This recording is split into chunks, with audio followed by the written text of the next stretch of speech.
the Growing for Market podcast. I would say one of the biggest things about farmstand is to keep it consistent, whether people come or they don't come. Sort of like your farmer's market. It's like you have to show up every single week, whether it's hot or cold or it's raining, like every single week with the intention to sell out, to sell your goods. Make it nice. Don't make it an afterthought. Like our farm stand is also self-serve. It's open from 10 to 6 on Thursday and Friday and 10 to 4 on Saturday and Sunday. So we want the person that comes at 3:55 to sort of have the same experience as the person that comes at 10 o'clock in the morning. Hello, and welcome to the Growing for Market podcast, where we talk about growing, marketing, and the business of growing vegetables and flowers for local markets, like farmers markets, CSA, farm stands, and local wholesaling. I'm Rebecca Kutzer-Rice, your host and a writer for Growing for Market magazine. For 33 years, the magazine for vegetable and flower market farmers. If you're enjoying the podcast, just wait till you see the magazine. Go to growingformarket.com for more. Also, if you could give us a follow and a rating, it really helps other like-minded people find the podcast. And now let's take a minute to hear from some of our sponsors. It's with their generous support that we can bring you the podcast for free. We know it's peak season.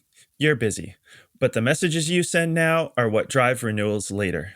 That's why Farmhand is offering free, instant access to their farmer-built newsletter builder. No demos, no setup fees, just drop your logo, upload your list, and start sending farm-branded emails that boost sales, engage members, and save you hours each week. Get free access today at farmhand.partners/GFM. That's farmhand.partners/GFM. The Vermont Compost Pre-Buy Sale is back with 20% off orders placed, paid for, and shipped by October 31st. Since 1993, Vermont Compost Company has grown from a small, local operation to a company supplying premium soils to thousands of successful growers all over the country. Vermont Compost Company carefully sources the highest quality materials and amendments to create manure compost and manure compost-based living soils that are approved for organic growing.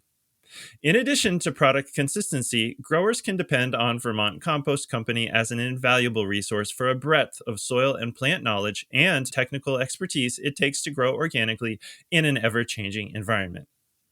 Each fall, Vermont Compost Company offers a pre-buy sale to incentivize ordering your spring soil before winter settles in. Early bird customers save 20% on orders placed, paid for, and shipped by October 31st. For more information, visit vermontcompost.com/prebuy or call 802-223-6049. Vermont Compost Company, living soils for organic growing since 1993. Hello, I am so excited to welcome Grace Lam to the podcast today.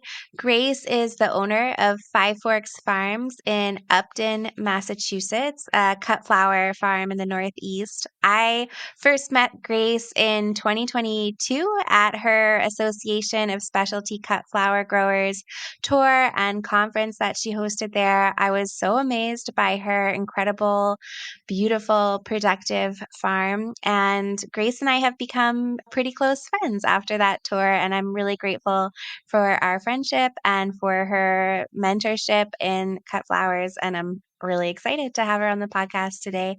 Hi, Grace. Welcome. Hi, Rebecca. Good to see you again. Good to see you. It's been a long time, I guess, since the farm tour.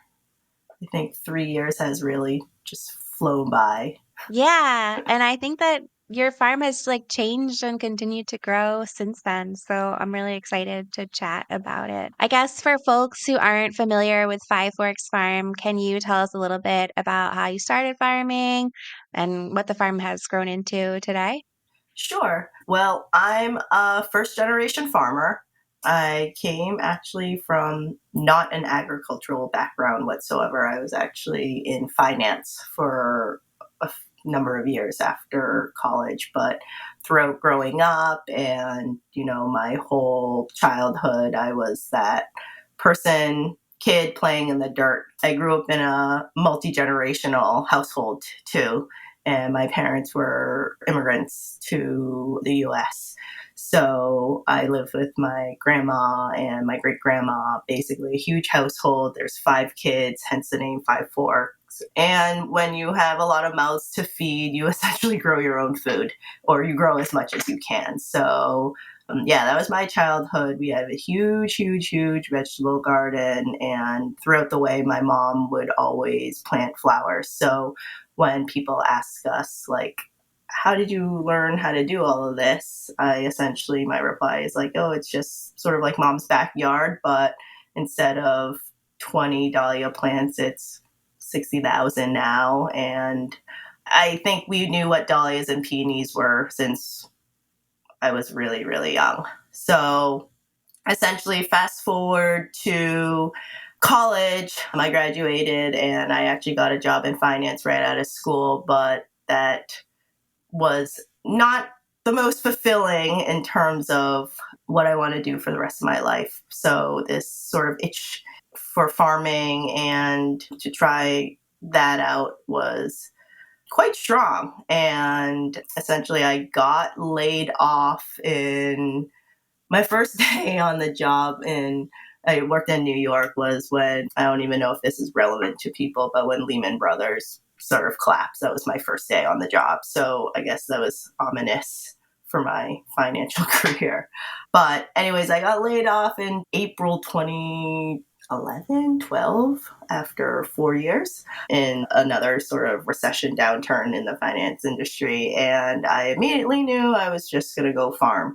So it was great timing. I ended up getting a job at a veggie farm, but throughout the whole time there, I was thinking like, this is sort of how I'm going to figure out if I can actually hack it and if this is what I want to do for sort of the rest of my life. And, a season and a half there. And next thing you know, the naivety is to start your own farm happened. And we started in my parents' backyard on 1/16 of a suburban acre, jam as many flowers. At that time, it was like 200 dahlias. We had some peonies, like went to Costco and bought all the fall bulbs that you could buy there and started selling that following spring, 2 buckets at a time. And, we got our first customer that first year. And then next thing you knew, they wanted more flowers, but we didn't have any space. So then we started looking for property. And next thing, we have the 5 of us kids, we banded together to purchase what we thought at the time was a vacation property, somewhere to escape our lives. It's 38 acres in Upton. And for you guys who don't know, it's only about like 40 miles away from Boston, from the city. So on a good day, it really only takes a little less than an hour to get to the city. And we're close to Worcester as well, and less than an hour from Providence. So if you triangulate that, we're sort of right in the middle. But yeah, I grew from that. And that was 2013 was our first year here at the farm. I put basically my whole savings that I had at that time in buying a tractor with a tiller, and what else was there? A tiller, a mower, and we built 3 hoop houses, and whatever was left, we bought peony roots. So yeah, that blossomed. I think we started our CSA in 2014. So 2013, we just grew stuff and sold everything wholesale. At that time, my oldest brother was just exiting the flower world, and he worked for a lot of big high-end florists in the city and made a lot of connections along the way. And a lot of the colleagues had opened their own shops at that time, and would always exclaim to my mom that the peonies in her backyard, he really needed to cut for work. And if he could just cut them. And of course, the answer was always no. But, then when he heard that I wanted to farm, he was like, you should just grow flowers.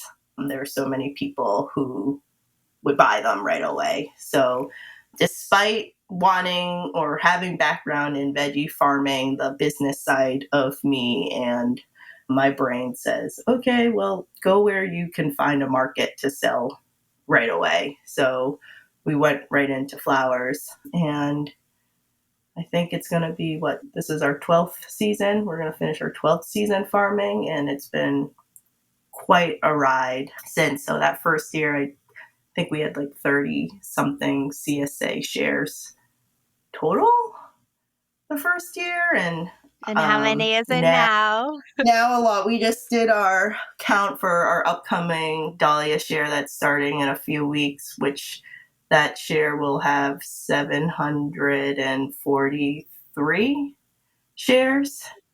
But we do a spring, well, now we do a winter tulip share, a spring share, a peony share, and our biggest CSA share, which is 5 weeks, is the dahlia share, which is our bread and butter, I guess you want to say. But it's been a ride. Like I mentioned, the farm itself is 38 acres, but we probably, I don't even do the math, but I think we only farm about 7 acres of it. There's woodlands. It's a big property, but we really only farm just a little part of it. And like, I don't know, in terms of quantity this year, we put in over 60,000 dahlias. For tulips, this next year is going to be our biggest one. It's probably over 150,000 winter tulips. We have 4 heated greenhouses, 1 prop house. But I guess the thing that a lot we're sort of known for or not known for is we actually take a break in the middle of the summer. So right now the farm's on break, or coming out of break, I should say. We haven't marketed or sold flowers or really done a lot since the beginning of July. And that's purposely because our farm, all my employees, we all work all year round, 12 months of the year. So in terms of trying to find some balance, we found that the summer was the best time to take off. And this year undoubtedly was a great choice because today was the 23rd day in the 90s, I think, since July, like July started. Yeah, it's been so brutal. Yeah. Seems like you grew and had all this stuff going on, and then you've really whittled it down to a real focus now. Yeah. Yeah. Like most people start out, you feel like you need to grow everything under the sun. And we did. We for the longest time had a very profitable summer CSA, and we grew, I don't know, over 200 varieties of flowers. And crew would come at 5:30 a.m. to start cutting, and we would make 300 some summer CSA shares a week. When you start the summer CSA, I can't believe this. It was 10 weeks, and I can't believe we ever did a summer CSA that was that long. But every year, I think we refined and got a little bit smarter about what we were doing. I like to pay attention to the numbers a lot. And honestly, I feel like a lot of farmers get stuck there and once you start going, it's hard to change. And I think good and bad of COVID for us was the impetus for change. We just didn't have enough staff. We had no staff, honestly, to execute our summer CSA. And it was just, I just let the plants die in the prop house because at that point we were harvesting spring flowers already with myself, my brother, and my dad, honestly. And it was just like, how are we going to even plant? Like, if we even planted these things, we don't even have enough people to take care of them. So that year, summer CSA just didn't happen because we didn't have the people to make it happen. And honestly, it was at that point, we came out more profitable in the end just from going from spring right into planting our dahlias and doing the Dahlia CSA. So I don't know if that was just luck or if it was like I was just waiting to not have waiting for permission, I guess you might say, to not do the summer CSA. But leading up to that point, it was always like a struggle in the summer months. It's super stressful, like it's hot, it's buggy. We didn't have the right infrastructure to execute it. So we're in like the unheated barn with like an 10 by 10 cooler, and somehow you would fill up the cooler and make your CSA shares and somehow deliver them the next day and fill it up again. And if it was really, really hot, our employees would go home and I'd find myself in the barn at 8 p.m. because at least it was cooler then, making the rest of the shares for the next day. So all in all, it wasn't the best. So, and I guess a lot like when you're building a farm, I think it does benefit to suffer. Suffer is too strong of a word, but to really figure out what you need and what you want before throwing your eggs into a basket. So now we have like this great new barn that's sort of not done yet, but it still houses all our processing, all of it's basically our workspace. It's huge. We have a huge basement for our tuber storage. We have 2 coolers in the barn, huge doors with loading docks that make everything wheelie carts, like everything rolls. You don't have to pick up buckets at all if you don't want to. Just all those little things that as you do and as you farm seem like pain points that if you can just eliminate them, it's so much easier. Yeah, your barn is very nice. It's like a flower dreamer's dream. People should go and look on your Instagram for some pictures and videos of it because wow, it's so well designed. And now let's take a minute to hear from some of our sponsors. It's with their generous support that we can bring you the podcast for free.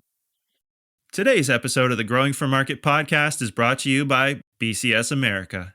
On our farm, we've had our BCS 2-wheel tractor for over a decade, and with no belts to slip, its all-gear-driven construction is still going strong.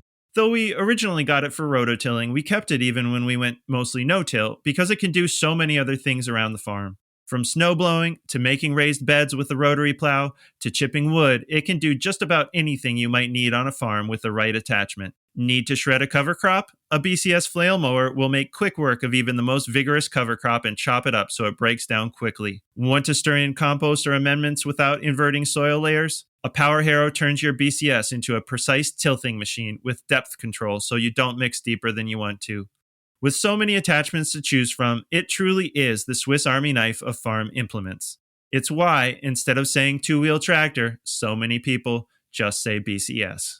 Tractors and attachments are on sale through the end of the year. Visit bcsamerica.com to find sale pricing and your nearest dealer. A well-built high tunnel is one of the smartest investments a small farm can make. It protects your crops, extends your season, and keeps income rolling in even through winter. Nifty Hoops builds complete Gothic high tunnels that are easy to install and built to last. Their easy, bolt-together construction makes setup straightforward and efficient, whether it's a small backyard hoop house or a dozen large production-scale high tunnels. Especially through their community build option, where professional builders work alongside your crew, family, or neighbors to build each structure, usually in a single day. Most growers go with Nifty's full setup: steel-framed end walls, roll-up sides, baseboards, double plastic with inflation, automated vents, and real doors, all priced to make the best choice the easy one. Nifty is a small crew out of Michigan using U.S. steel and working hands-on with growers across the country. They'll help evaluate your site, handle NRCS paperwork, and if they're building with you, they'll even float your cost share until after the build. Visit niftyhoops.com to learn more. Farm more seasons. Grow more food. Nifty Hoops. And now back to the show. You mentioned CSA, but you haven't really mentioned an outlet I'm curious about, which is your farm stand, because I know that you run like a pretty big and successful farm stand. I think it's one of your main revenue streams. I wrote an article in 2023 about our farm stand for Growing Fair Market, and our farm stand's not on a busy road. And I've been to your farm, so I know that yours isn't either. But yours just seems like it's often really hustling and bustling. So I'm really curious how you're attracting people to your stand and sort of what some of your best advice is for growing out a farm stand as like a key outlet instead of just an afterthought. I think that's the key, right? What you just said, instead of just an afterthought, so to speak. So our farm stand started, when we started the farm, we were like, there's no way we want anyone ever to set foot onto our farm. Like, we've heard everyone's horror stories of, we live here too. So if you could imagine, we have our house is on one side of this road and we own property on two sides of the road. So our farm stand's actually on the other side. I could see it from my bedroom window looking sort of down a little hill, but it came as an offshoot of COVID when we would deliver 100% of the product off the farm. But when COVID happened, we literally couldn't. So it started as just something out of necessity.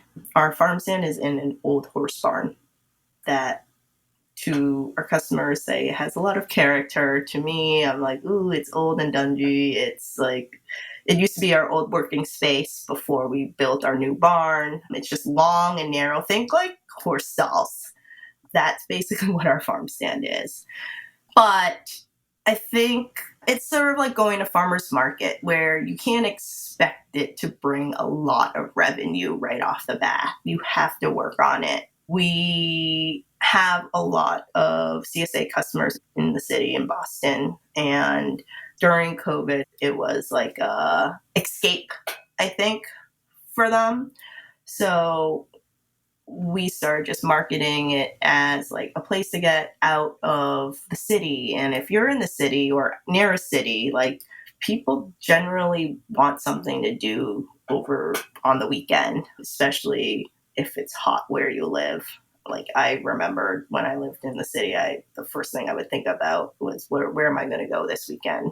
How am I going to get out of my apartment to go see something? So we marketed as like, hey, we have hiking trails around us, like, just get out and get in tune with nature again, like, take time to sort of stop and slow down a little bit, go for a walk. It is really, really pretty. We live on like a country road. It's sort of like horse country-ish around us. So we marketed that. We filled the farm stand with flowers, but as the time went on, I curated other things to also sell in the farm stand, thinking like, hey, like, why would someone buy flowers? Like, yes, they would buy flowers for themselves, but like, really, they would probably want to buy flowers for as gifts, or they're going to a dinner party, or it's someone's birthday. So, the next thing led to like, oh, we should probably sell like cards, like birthday cards, or like candles, or like a book, relevant books, or vases, honestly, for people to put their flowers in. So over time, or gardening tools now, because now we sell dahlia tubers too, and people want to use the same tools we use, or one thing leads to another thing. So I would say one of the biggest things about farm stand is to keep it consistent,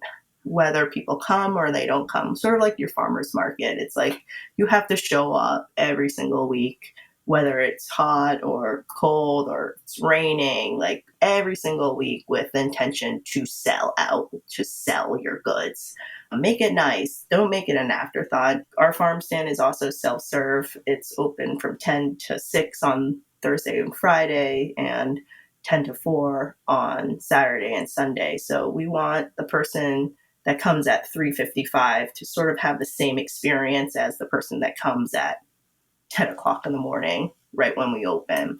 And as you become more consistent, it's like being reliable. Like, someone knows that if they need flowers for something, they can always come to you. Like, you'll always have something. Yeah, then people tell other people. A lot of our business is from word of mouth, which is great. And yeah, I would say at least during our big times, it's self-serve now when we're slow in air quotes, but once we get pretty busy, we will call what we say full serve. So we actually have employees working on the weekend or just as like cash register retail assistants to talk to our customers, to get to know them. We just had to build a parking lot for our farm stand because it was people used to have to park on our front lawn to walk across the street to our farm stand. So it's gotten big enough. Like, it's funny how the farm has evolved a lot just out of necessity and all the infrastructure that we've put in over the years. It's like, what is that roadblock or what is the speed bump in the way that is making us not be able to grow or not grow as efficiently in terms of work or for the parking lot. It's our customer safety. It's convenience, really, for them to, I wouldn't want to come to our farm stand prior to this parking lot. So how would I expect our customers to want to go down a road that is potholy? And, after every big rain, we'd have these huge ditches, and I would hate to have to send 3 employees to like go fix the road, and they're like shoveling gravel and sweeping all the debris that's strewn everywhere. And there was one winter, it was terrible. We would have these huge storms, and I think it's probably more relevant to a lot of you is like big 2-inch rainstorms at a time. Like, no one gets like a gentle rain anymore. If you're going to get a storm, it's like 2 inches in an hour. So that happened every third day. We would get these storms. So literally my employees were like fixing the driveway to the farm stand, which would take 4 hours for 3 people to do, like every third day. And I couldn't ask them to do it anymore. I was like sort of embarrassed I was embarrassed. I couldn't ask them anymore to fix it. I couldn't possibly have them fix it anymore. So no regrets. Your parking lot's huge, and I happen to know how much it costs, and it was a big investment, but it sounds like you're someone who always tells me that you got to kind of, make money and invest in your business or spend money to make money. So the parking lot was the single most expensive thing we've bought for the farm. But yeah, like you said, I think you got to spend money to make money. You can't be afraid to not even dream big, but because I'm so financially, I don't know, the numbers don't lie for us. Like, Mother's Day is a really big event for us. We host farm wreath workshops during the holidays. Like, there's just no parking. There was just no parking. It was inconvenient. It was inconvenient and unsafe for our customers to shop at the farm stand. So something had to change. We were probably like one slip away from a lawsuit. That's how I always thought. Every single week, I was like, oh my God, people are here. Like, hopefully no one gets injured and we don't get sued. So it sounds like you made the right decision, and it's beautiful. So I'm excited to see it, full of cars this fall during dahlia season. And I guess that's like my little segue. I feel like I couldn't have you on the podcast without picking your brain at least a little bit about dahlias. You are one of the larger dahlia growers in the Northeast. I think you mentioned 60,000 plants this year. Wow. In addition to fresh cuts, you also offer really high quality dahlia tubers to sell for home gardeners and other farmers. So I wanted to ask you, what are some of your favorite varieties, maybe some like newer discoveries or newer tubers that you're offering that folks might not have heard of? So that's people's hint to break out their pencil. Newer varieties. So I want to say it depends. So if you have, I like to go with the breeding line. So anything under Cornell with Cornell genetics, everyone knows like these tubers are indestructible. They won't ever die. They're really easy to cut too. So it's hard. This one's stumping. I don't know if I have favorites, because dahlia season seems like such a blur to me because we're just cutting so many flowers. In terms of favorites, I actually like a lot of the Cozy Town varieties. They are, as I would call it, the Cornell. They're not Cornell genetics, but they act like Cornell genetics. They're very reliable, pretty strong plants. Cozy Town Gale, Cozy Town Mason, like those are, for me, a good dahlia is something that's reliable, that will continue pumping out blooms all season long. You have your unicorns, and dahlia craze is real right now. There are so many unicorns out there, but I just think that it's weird, and there's no scientific evidence right now for this, but you have to find the varieties that grow well for you in your farm. Like Bloomquist varieties grow well for us. Our dahlia season is about trending 2 weeks late because we've been so hot and dry, and what we should be sort of starting to cut flowers by now, but there's not even any buds out there, which is sort of sad and depressing. But when you go out, I like to go scout the field, and I was like, whoa, what's that variety? It's so tall, or so much taller, right? And honestly, this year and probably last, it's Bloomquist. Every Bloomquist variety that we're growing right now is about a foot taller than everything else. So in a year like this, where it's hot and dry, you're like, oh, these varieties don't care that it's hot and dry. So we might want to grow more of them just in case. Habit varieties, if you guys buy our tubers, you know that we love habit varieties. That's new. The breeder of that is out of Belgium. So there's Habit Copri, we have Habit Green Eye, Jowie. Oh my God. His tubers, his varieties, so reliable. We grow a lot of those. Those are great. So any of those varieties, I like to go with Snowhosts. If you're in Washington, Snowho prefixes, like there's not anything specific, but we tend to, if you follow what we sell, it's the breeder. We follow the breeder because the genetics are great, or it does really well for us. Yeah, that makes sense. That's interesting. So sorry I didn't name drop anything. I'll have to see. We have so many brand new ones that we try every single year. So we basically have a whole field block just of new varieties that we want to grow out for tuber sales in the coming year. So I haven't got my eyes on new ones yet. And I guess for the ones that we're going to release this year, I can't let the cat out of the bag too early.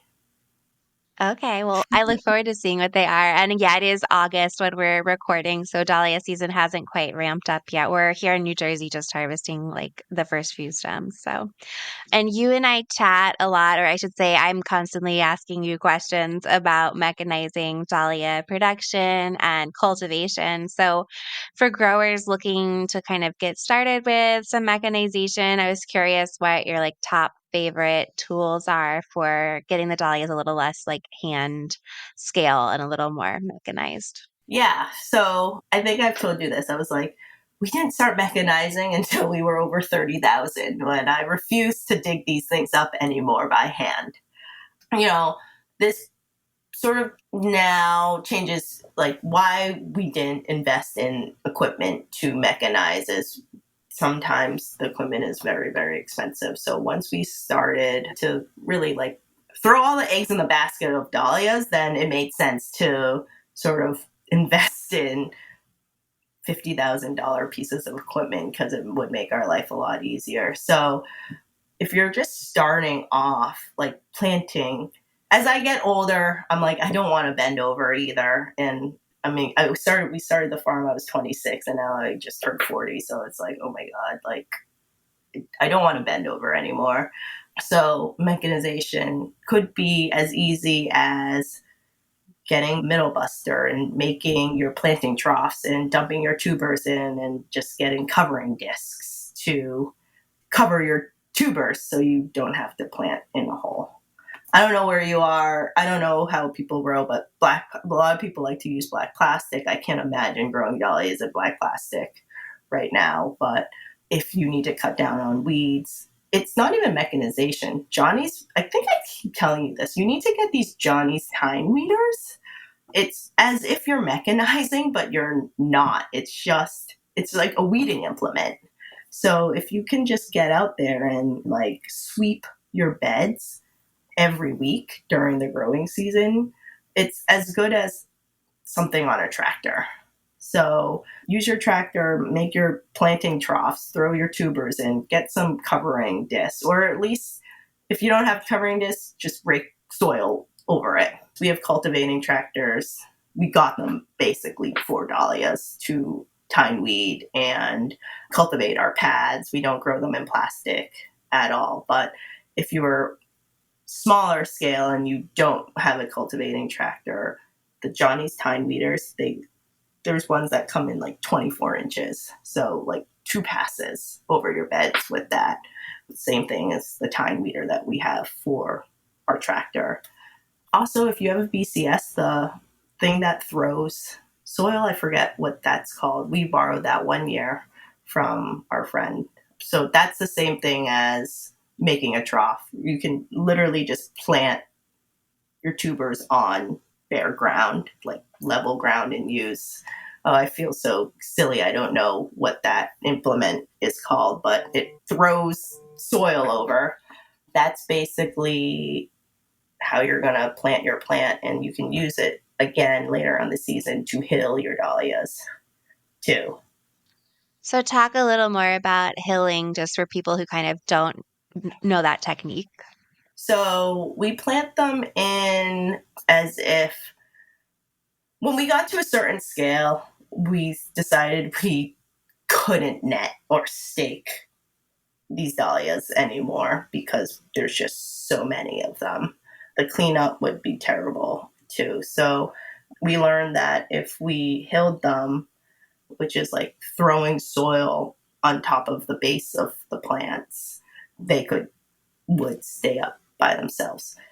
I preface this by saying that we are not in the camp of early dahlias is good. We purposely don't plant our dahlias like very, very early because we don't actually want them until this time of the year, like second half of August to the first till September. So the plants aren't like, I mean, by the end of the year in October, our first frost is mid-October. Some of the tall varieties are still 6 feet tall, and we are literally chopping these plants down every single week. So I don't know if hilling would work if you are in the camp of you want dahlias starting in June, like, or July. The plants might just get too big for you.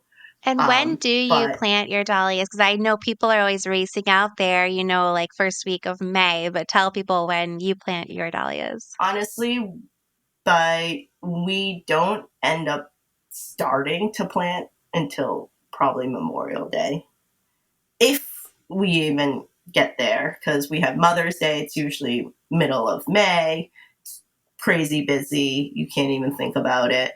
Then we have 2 weeks of our plant sale right after Mother's Day, and it's just so busy that honestly, in a good year, if we planted the dahlias by May 25th, Memorial Day, that'd be great. But honestly, I think the first ones we planted this year were June 6th.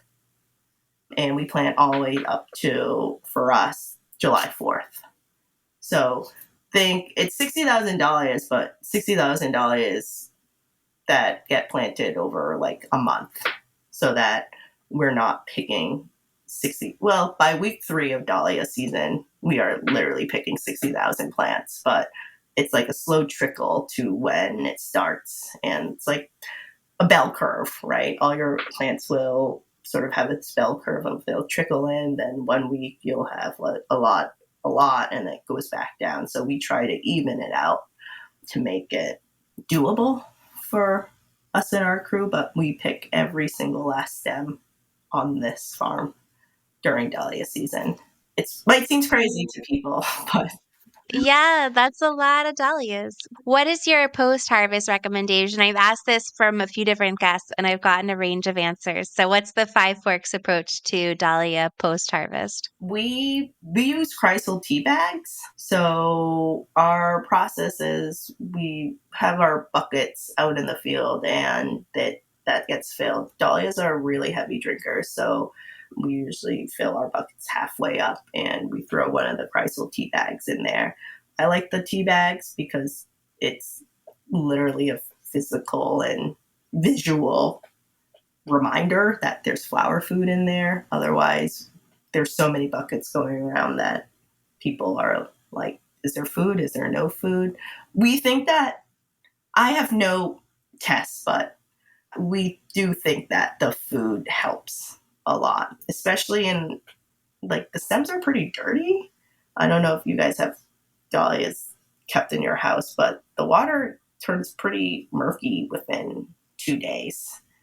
So if you don't want to use flower food, we used to just use the CBBN chlorine tab. So just something that's clean. Just not plain water, I guess, is what I'm after. So they get cut and they're out in the field. We cut them. We literally just bring them back to the barn. They go on racks and we start making the CSAs. But we use flower food for everything. I just think it's a low stakes, low cost way to ensure that our customers are receiving the best product. So we'll make our CSAs, then everything just gets put back into the coolers.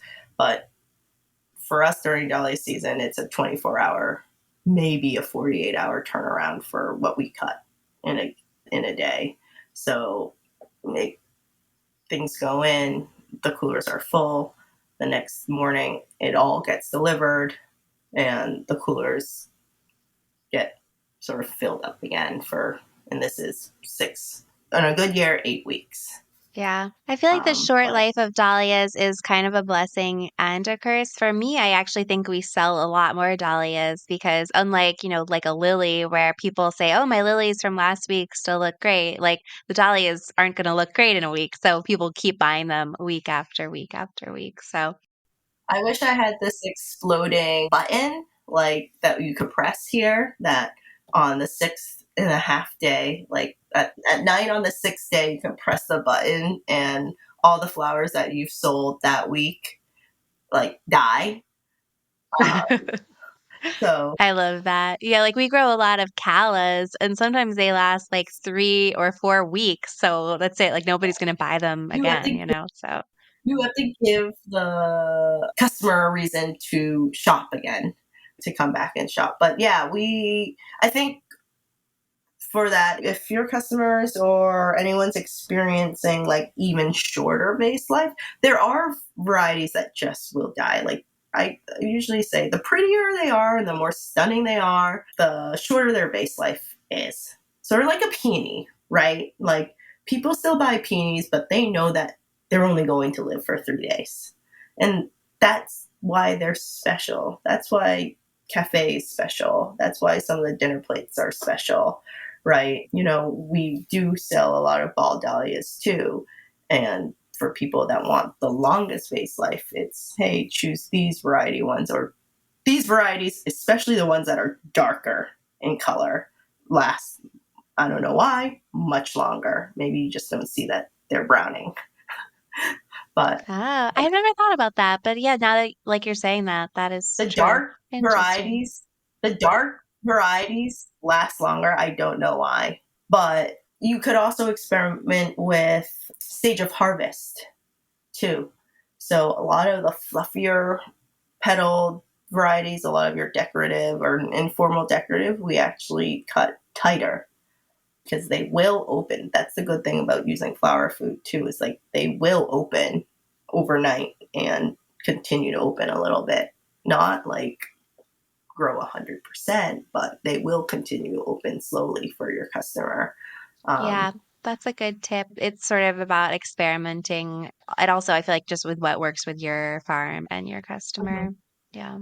Mm-hmm.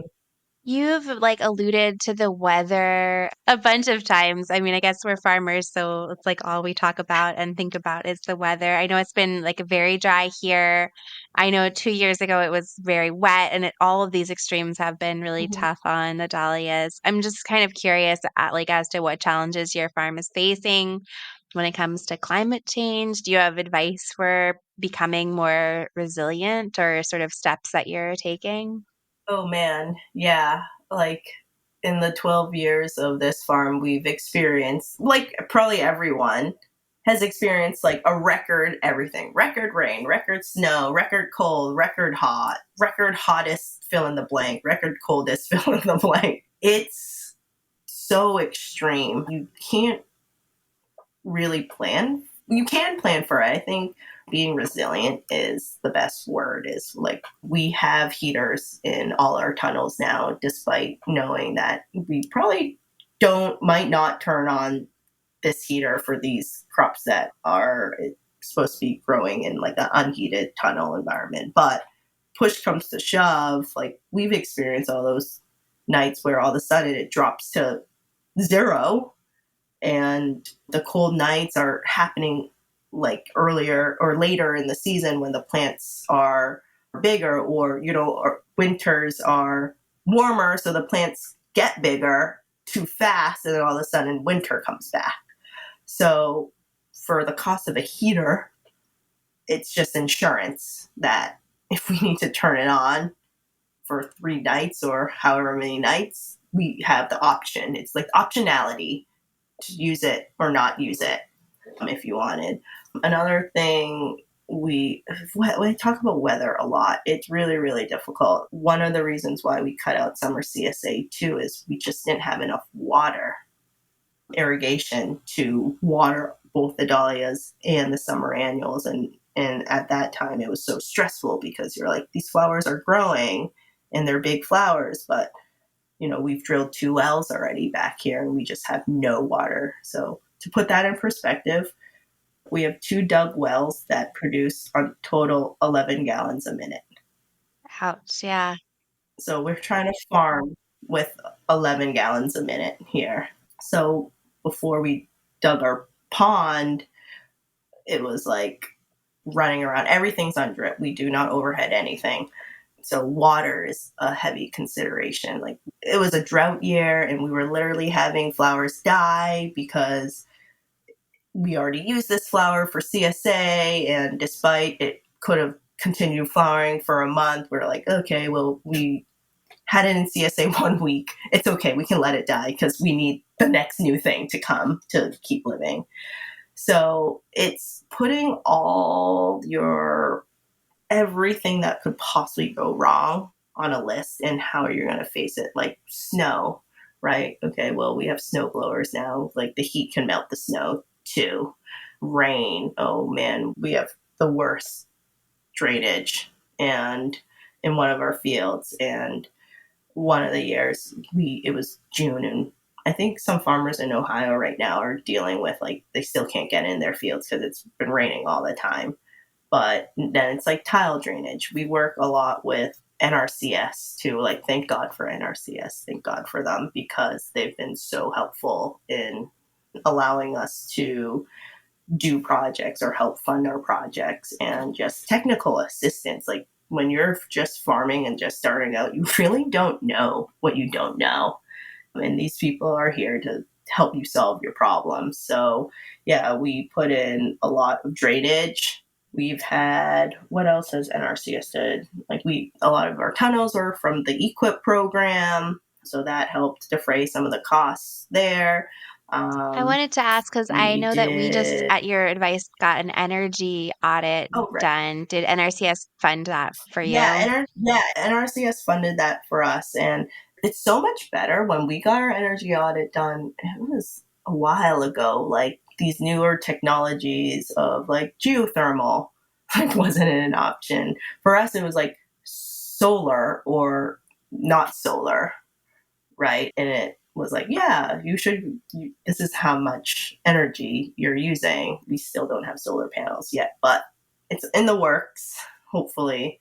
Yeah, so for But folks the that energy, don't know, and I'll just hop in briefly about this, we're sort of still undergoing this project, but essentially NRCS will pay for like an auditor to come and look at your farm, look at all of your energy bills, whether it's propane or natural gas, your electric bills, and then sort of figure out ways to save money. Some of the suggestions we've received are, really expensive, hundreds of thousands of dollars of geothermal projects, but some are pretty small, like swapping out light bulbs for higher efficiency ones. Or a suggestion we got was just to turn our half fans off 20% of the time, because right now we leave ours on 24/7, and they will calculate like actually how much you will save. And for some stuff, it's surprising. So, and it's free basically. So, yeah, it's pretty interesting.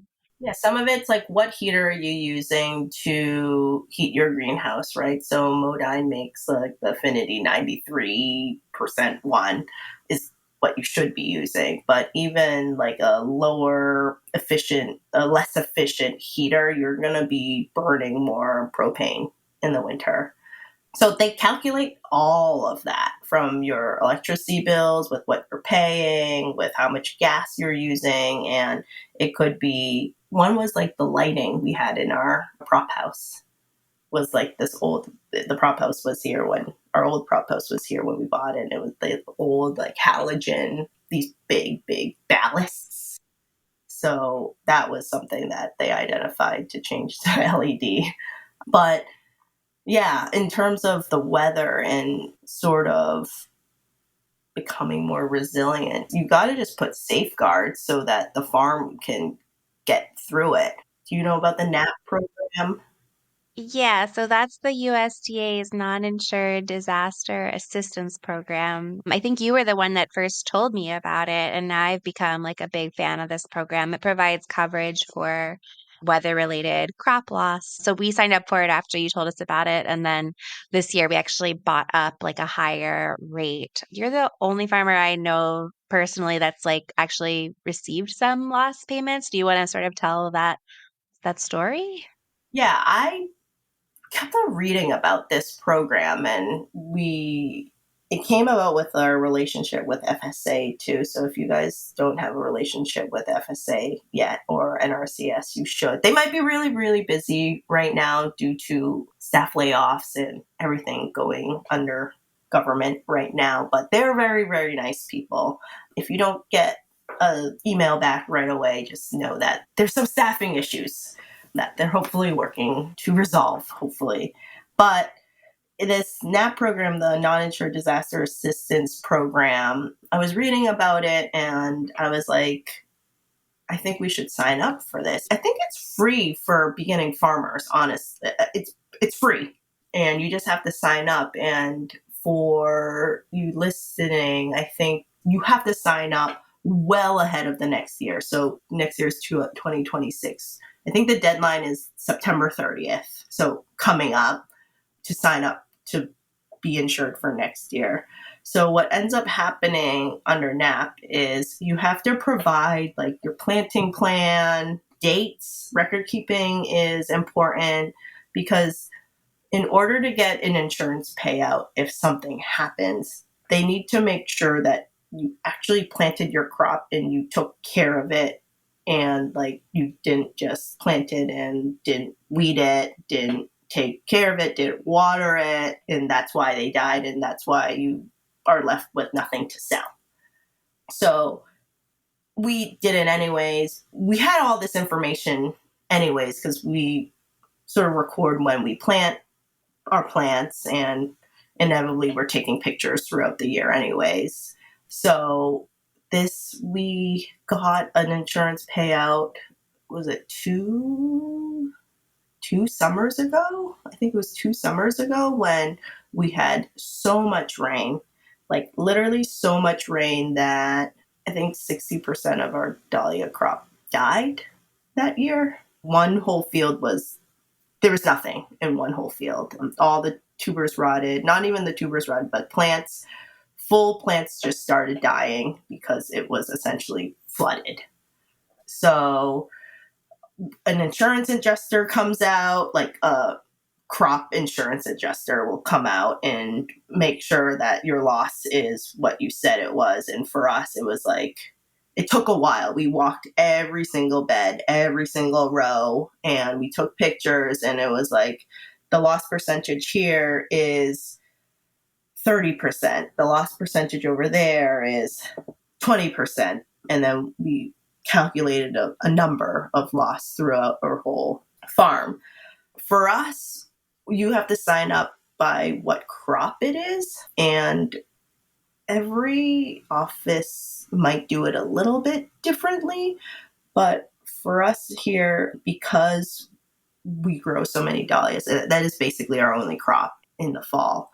They calculate a total loss of all your crops, over all your crops. So Rebecca, I think for you, you have to it has to be like all your different flowers have died, or a percentage of all your flowers have to have died, or something would have happened before you receive a payout on that. But for us, it's like we grow dahlias. We have some annuals, but dahlias are 90% of our crop. So if something did happen to it, we would qualify, because I think you have to lose at least 50%.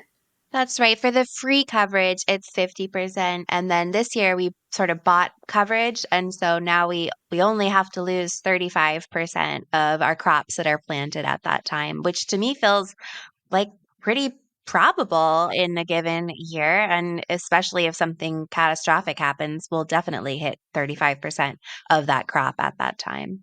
Right. So the national office and state office assign a dollar value per stem of your crop.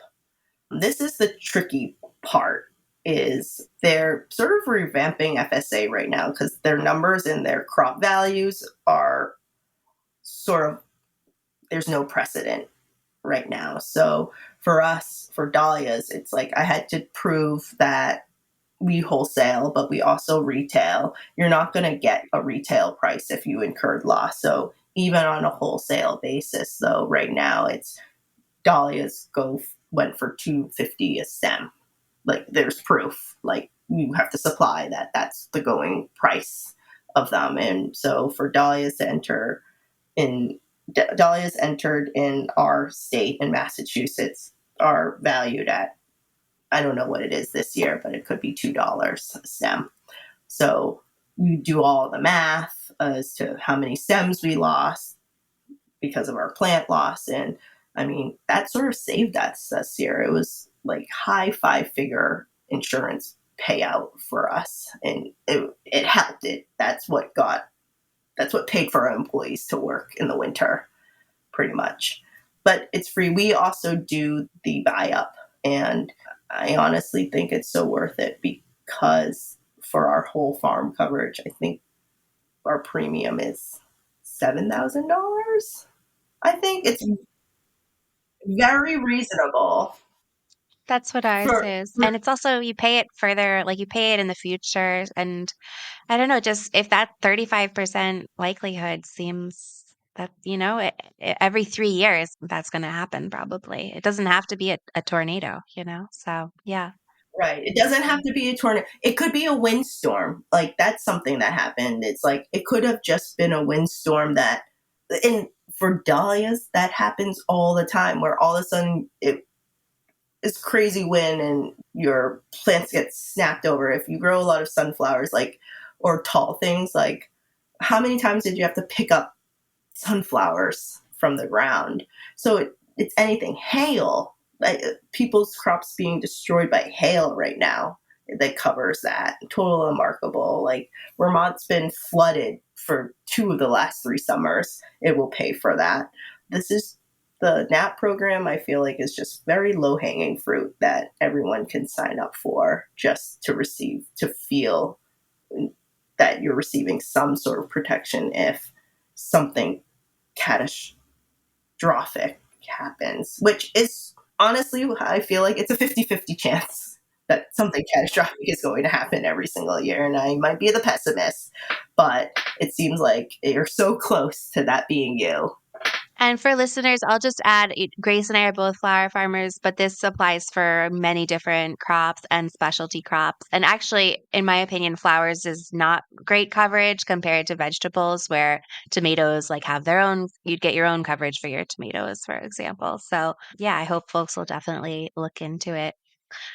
I also wanted to ask you, and you alluded to it earlier, but I think just last year you installed a really huge irrigation pond, I think using NRCS funding. Will you tell us a little bit about your new pond? Yes. So the good and bad news about NRCS and NRCS programs are that you can't really be proactive. So I had gone to NRCS one of the first years we moved into the farm. Probably the first year I established the relationship with them, and I said, hey, I need a bigger pond because we're growing flowers. And at that time, we only had one well and it made 4 gallons a minute. So, like, I need more water. But, you have to, with NRCS, you have to use the least costly program. And here, and for most people, that's a drilled well. So we did that and we got 7 more gallons a minute. And that's was a very expensive 7 gallons a minute the NRCS didn't pay for all of it. And I was like, we can't just drill a 4-inch hole in the ground again and hopefully we hit a geyser. So throughout working with them, NRCS will provide engineers to do not a study, but hey, what are you growing? What are your water needs? How much water are you using? If you use drip, and you have to use drip for conservation purposes, like they will spit out a total gallons of water that you need to grow your crops. And for us, it was like huge. So we were like, okay, well, we now have a case that we need something more than a drilled well because we've already done that because you told us we had to drill a well first. So we did that. And actually, before we even got a pond, they were like, with your geology here, you might be able to do like 3 shallow wells because there should be a gravel layer right here or around here based off of these geology maps. So we shelled out like $5,000 to do like these test pits, but $5,000 it's very little compared to drilling a well 800 feet deep and not receiving what you wanted. So that was a sunk cost that we were willing to do. And turns out that there was no gravel there. And we actually hit bedrock at 8 feet. So no well was going to work in that case. Then finally, the pond idea, I was like, see, I told you, like, the only way we're going to get water is if we have a pond. And our farm is sort of on a hill, and where the pond is located is in this, not a valley, but the middle of the hill. We have a lot of stormwater, and everything flows down into this one area. So, we put 2 and 2 together. We have very bad drainage out back. So now we're like channeling it into these culverts and pipes. And eventually it makes it all the way back down to the pond. So trying to, make a problem work for you. Anyways, the pond was quite expensive as well. They didn't say yes right away to it, but we were probably the only pond that was ever been okayed in the state of Massachusetts under NRCS funding. I hope it opens their eyes to this is worthwhile endeavor because it has saved us big time this year. I don't know, we have a flow meter on it right now, and I think we've pumped over 75,000 gallons from it. Wow. And that's just for the dahlias on one side.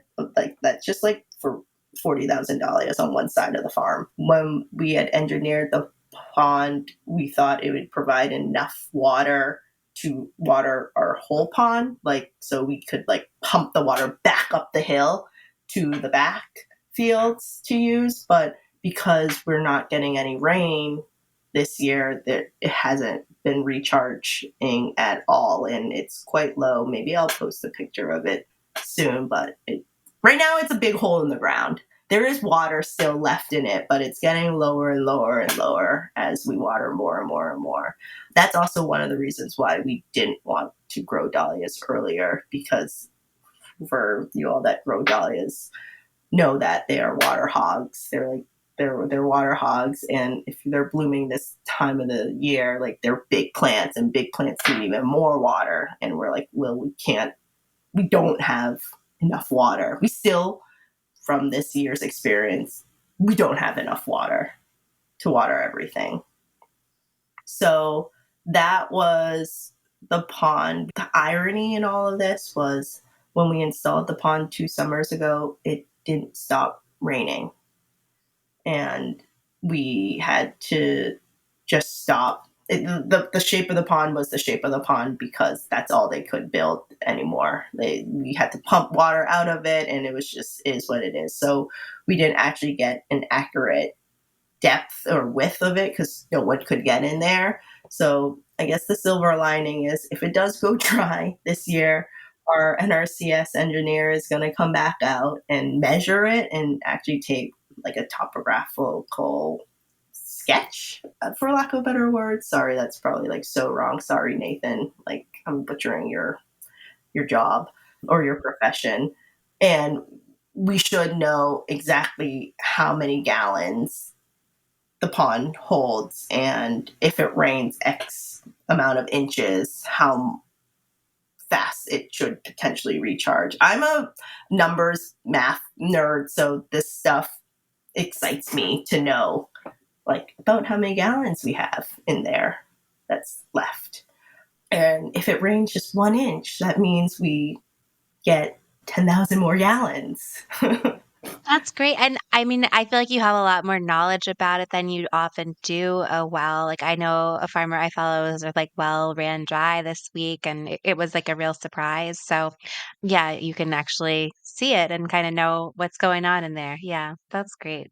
This has been great, Grace. You're just such an inspiration. I guess just sort of one, sort of last like general question as we kind of look to the future. I mean, I feel like you're entering sort of that mature stage of your farm. You're here in year 12. I know that things aren't perfect, but I feel like you're sort of starting to maybe figure out this whole farming thing. I'm just kind of curious what you think is next for Five Forks and also just how is your personal role like evolving as the farm matures?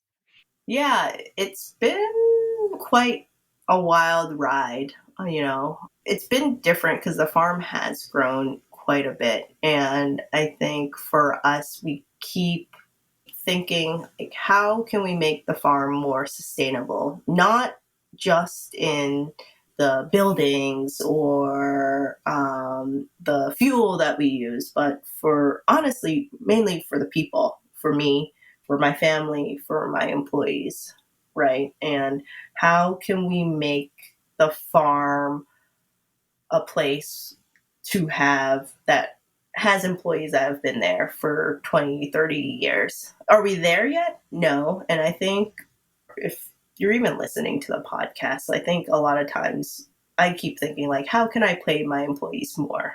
Right. I think a lot of farms are still in that area of like, oh, we're still like one of the lowest paying professions in in the country. Like I want to make a farm job sustainable for my employees where they don't have to think about their housing or really trying to make choices between like, do we turn on the AC? It's expensive, right? And that will add to our electricity bill. Or like, do we think we can save to go on a weekend trip? That's what keeps me up at night, honestly. It's how we can get the most out of our farm and how do we get the most out of our efforts so that everything, like we can make our lives and our employees' lives better. That's the impetus for mechanizing a lot of stuff that we didn't mechanize before. Like we literally would dig 30,000 dahlias out of the ground using pitchforks. It would take us a month to do. It's like, guys, stop like pallet forks. Think about your body and your future. And if you guys want to keep farming for the rest of your life and how that is going to impact you. For people that flower farm, I'm like, learn to use a knife, because you will get carpal tunnel. You will get carpal tunnel if you keep using clippers for things that you don't actually have to use clippers for. Like I never use a clipper anymore. It's thousands. Think thousands of times you are closing your hand. Think that was how many buckets your employees have to pick up. Like if you can put that on a cart, if they can roll, if trucks, like vehicles to move around the farm more efficiently. You know, my role right now is managing a lot. You know, it's teaching as the farm owner, and I think it has to do with anyone in small business as an entrepreneur, like, right? You start as like the one that's in the trenches and doing everything. And as the business grows, there's just so many other things that you are doing. And honestly, I don't have time to be harvesting the flowers every single day. My eye is on how we are going to market the pick your own dahlias this year, because that's going to bring in more money for the farm. And we can give, if that does really well, then we can give our employees a bonus this fall. You know, it's the bigger picture things that are going to grow the pie. That's how I call it. I'm big on analogies.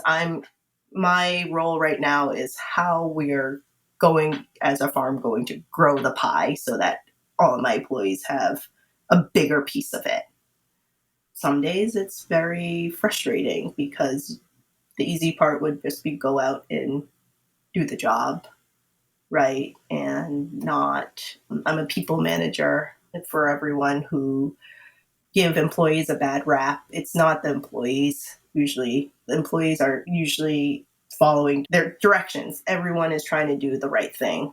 Everyone is usually probably giving their best effort. It's clarity and expectations that are usually blurry for people. So for me, it's me working on how to be a better manager and how to be a better owner and how to be a better model in terms of how our managers need to manage and how our employees need to just communication. Being a better communicator, honestly, is half the battle with employees. So it's all these softer skills, I want to call it, that when you're first starting out, you might seem it's unimportant, but I would say if you're just starting on the voyage of employees, culture matters, and start downloading your brain on paper. Right now, we're doing SOPs, and I think Growing for Market has so many good articles about how to make SOPs. But we finally got to a point for our crew where some of our managers are the ones that are making the SOPs now. Like, oh, we don't have a page for this. Like, we haven't, this year we're growing annuals again, and we haven't grown annuals in, I don't know, 4 years. So there's no SOP for it. So I was like, today we were demoing it. I'm like, does someone want to write this down? How to cut a zinnia? Or just simple things like that where it's clear, it's written down, there's pictures, everyone can refer to it for years to come. But yeah, next for Fiveforks, I don't know, just trying to stay sane, I think. And our job as flower farmers, I feel like, is to just make people happy. I think we're getting into this time right now where a lot of people and customers, we have a lot of anxiety every single day. It's very reminiscent of like COVID to me, where we're unsure of what every day is going to bring. And we're all on this emotional roller coaster every single day. So I sort of find that like our job is just to honestly just have people stop and smell the roses. And if that brings a smile and like lets them have 15 minutes of not worrying a little bit, then that's what we can do for people. Yeah, it's important. It is important. It's easy to forget, but it is important. I like that. I feel like that's like a perfect note to end it on and just sort of that purpose. So thank you. Thanks, Grace. This has been great. I feel like there's so many good nuggets in here. Where can people go to find you? Where can they get dahlia tubers? Where should they go?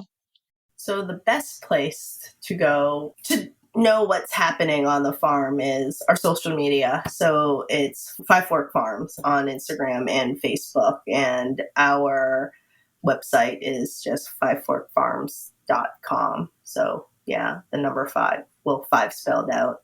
It's one fork in multiple farms, a plural farm.